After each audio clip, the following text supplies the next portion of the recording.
first reading. A reading from the book of Numbers. The children of Israel lamented, "Would that we had meat for food. We remember the fish we used to eat without cost in Egypt, and the cucumbers, the melons, the leeks, the onions, and the garlic. But now we are famished, we see nothing before us but this manna." Manna was like coriander seed and had the color of resin. When they had gone about and gathered it up, the people would grind it between millstones or pound it in a mortar, then cook it in a pot and make it into loaves, which tasted like cakes made with oil. At night, when the dew fell upon the camp, the manna also fell. When Moses heard the people, family after family, crying at the entrance of their tents, so that the Lord became very angry, he was grieved. "Why do you treat your servant so badly?" Moses asked the Lord, "Why are you so displeased with me, that you burden me with all this people? Was it I who conceived all this people? Or was it I who gave them birth, that you tell me to carry them at my bosom, like a foster father carrying an infant, to the land you have promised under oath to their fathers? Where can I get meat to give to all this people? For they are crying to me, 'Give us meat for our food.'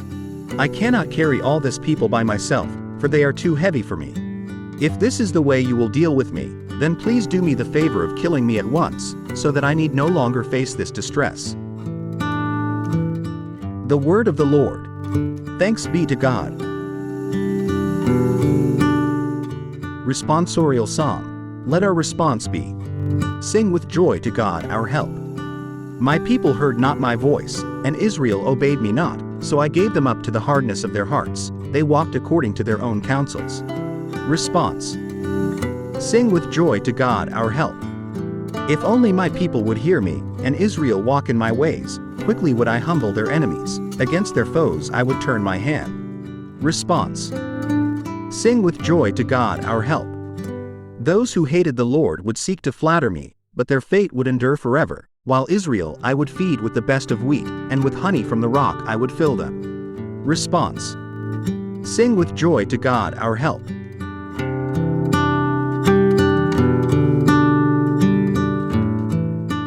A reading from the Gospel, according to Matthew. Glory to you, O Lord. When Jesus heard of the death of John the Baptist, he withdrew in a boat to a deserted place by himself. The crowds heard of this and followed him on foot from their towns. When he disembarked and saw the vast crowd, his heart was moved with pity for them, and he cured their sick. When it was evening, the disciples approached him and said, "This is a deserted place and it is already late. Dismiss the crowds so that they can go to the villages and buy food for themselves." He said to them, "There is no need for them to go away, give them some food yourselves." But they said to him, "5 loaves and 2 fish are all we have here." Then he said, "Bring them here to me," and he ordered the crowds to sit down on the grass. Taking the 5 loaves and the 2 fish, and looking up to heaven, he said the blessing, broke the loaves, and gave them to the disciples, who in turn gave them to the crowds. They all ate and were satisfied, and they picked up the fragments left over, 12 wicker baskets full. Those who ate were about 5,000 men, not counting women and children. The word of the Lord. Praise to you, Lord Jesus Christ.